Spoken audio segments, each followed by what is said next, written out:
బువ్వ తిన్నారా సార్? తిన్నా కొడుకా చెప్పు. ఎడ్డి ముఖం పెట్టుకుని ఎగిలి సూపులు చూసుకుంటాడా నిల్చున్నాడు కదా సార్, ఆడే నా దోస్తుగాడు. పోరిసోకుల వాడి ఫోన్ లావట్టుడు బంద్ చేసిండు. ఉరేరు సార్ కొడుక్కి. అవురా అవులే. ఆవు సార్, పిల్ల పేరు సాగరిక. ముక్కు పుడక పెట్టుకుంటే మంచిగా ఉంటుంది సార్. చూసిరా సార్, ఇట్లనే కమ్మలు పెట్టుకుంటే మా అమ్మ లెక్క ఉంటుంది, పట్టగొలుసులు పెట్టుకుంటే పద్ధతికి కనబడతాయని చెప్పి 15 రోజుల నుండి దాన్ని కొంగు పట్టుకొని లంగ పనులన్నీ చేసుకుంటా దొంగ లెక్క తిరుగుతుండు సార్. ఏం చేద్దామంటావురా మరి?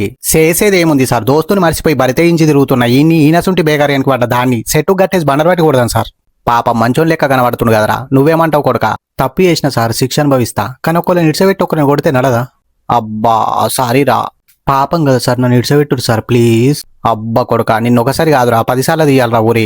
గది మోగని మాట తీయురు సార్ ఇప్పుడే కొడుకుని. ఉరి శిక్ష అంటే కష్టం రా. ఎందుకు సార్, తాళ్ళు అయిపోయినాయా? కాదురా, ఉట్టే చంపేస్తే ఏమత్తదిరా పాపం. కిడ్నీలు తీసుకొని చంపేద్దాం కొడుకుని. కరెక్టే సార్. ఆ కిడ్నీలు అమ్ముకొని నువ్వు డాక్టరుగా, నేను లాయర్ని అయితా. లాయర్ పెద్దోడా డాక్టర్ పెద్దోడా సార్? ఇద్దరు సమానం రా, కానీ నీకు కొంచెం పని ఎక్కువ ఉంటుందిరా. ఎందుకు సార్? తెల్లకొట్టు కదరా, మరగలెక్క అవుతాయి.